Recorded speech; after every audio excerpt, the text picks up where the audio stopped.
जनाब अब्दुल इमाम साहब उनके साथ चल रहे हैं कि अभी जो तेलंगाना के अंदर इलेक्शन चल रहा है,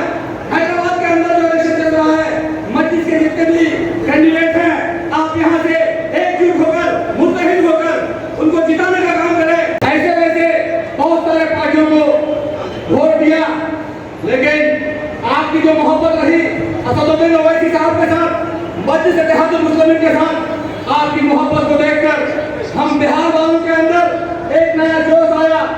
असदुद्दीन ओवैसी साहब, अकबरुद्दीन ओवैसी साहब के साथ साथ माजी भाई की जो मेहनत सीमांचल के क्षेत्र में रही, उसी का नतीजा है कि भाई अब्दुल इमाम साहब के नेतृत्व में, भाई आदिल हसन आजाद साहब के देख में हम लोगों ने अपनी कमर 2019 में कभी किसी वजह से हम वहां नहीं जीत पाए, लेकिन हमारे क्षेत्र के नौजवानों ने, हमारे क्षेत्र के बुजुर्गों ने, हमारे क्षेत्र के प्रधानमंत्री माँ बहनों ने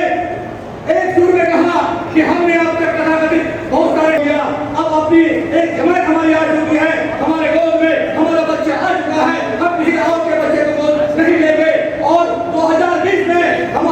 2019 से लेकर 2020 में हम हमारे सीमांचल के क्षेत्र के लोगों ने हमें 6 एमएलए देने का काम किया। मैं आपसे करने आया हूँ और आपको यकीन दिलाने आया हूँ कि अभी जो तेलंगाना के अंदर इलेक्शन चल रहा है, हैदराबाद के अंदर जो इलेक्शन चल रहा है, मस्जिद के जितने भी कैंडिडेट हैं, आप यहाँ से एकजुट होकर मुत्तहिद होकर उनको जिताने का काम करें, क्योंकि आपका जो मोहब्बत और प्यार है ये पूरी दुनिया देख रही है, पूरा हिंदुस्तान देख रहा है। और जमाने के बाद आप जो हमारी लड़ाई के लिए एक मर्द मुजाहिद जो पूरे हिंदुस्तान के अंदर ठोक बजाकर अपने हक की बात करते हैं, उनका नाम है बैरिस्टर असदुद्दीन ओवैसी। और हमें फख्र है कि असदुद्दीन ओवैसी साहब के साथ कंधा से कंधा मिलाकर बिहार प्रदेश अध्यक्ष जनाब अब्दुल इमाम साहब उनके साथ चल रहे हैं। परिणाम आप देख रहे हैं कि अगर कहीं किसी मुसलमान को मारा जाता है, कहीं किसी दलित के साथ मजलूम होता है, तो सबसे पहले अगर कोई आवाज उठाता है तो उनका नाम है असदुद्दीन ओवैसी साहब, अकबरुद्दीन ओवैसी साहब। अभी बिहार के अंदर बहुत सारी घटनाएं हुई, अल्हम्दुलिल्लाह जितनी मजबूती के साथ पूरी एमआईएम की टीम अब्दुल इमाम साहब के नेतृत्व में आगे बढ़कर हिस्सा लिए और वहां की सरकार को झुककर इंसाफ करना पड़ा। इसलिए मैं आपसे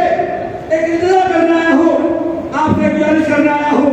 कि जो मोहब्बत आपने मस्जिद को दिखाया है, क्योंकि आप जान जाइए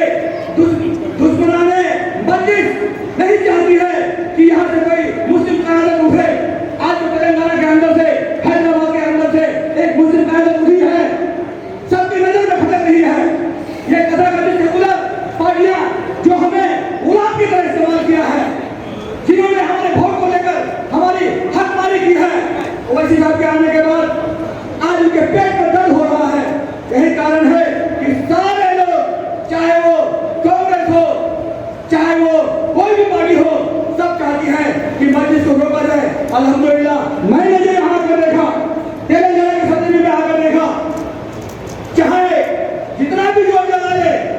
आपकी जो मोहब्बत मस्जिद के साथ में है वो कम नहीं होने वाली है। और मैं ठोक बजा के यहाँ से तेलंगाना के सदन से कहना चाहता हूँ कि आपकी जो मोहब्बत मस्जिद के लिए है, उससे बढ़कर हम बिहार और यूपी में भी दिखाएंगे। आने वाला 2024 और 25 में अपना झंडा गाड़ के रहेंगे।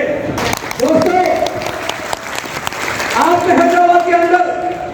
आपने तेलंगाना के अंदर मस्जिद का जो मजबूत व्यू रखा है, हमने बिहार में उस पर एक जोड़ना चालू कर दिया है। आने वाले समय में सिर्फ बिहार यूपी तेलंगाना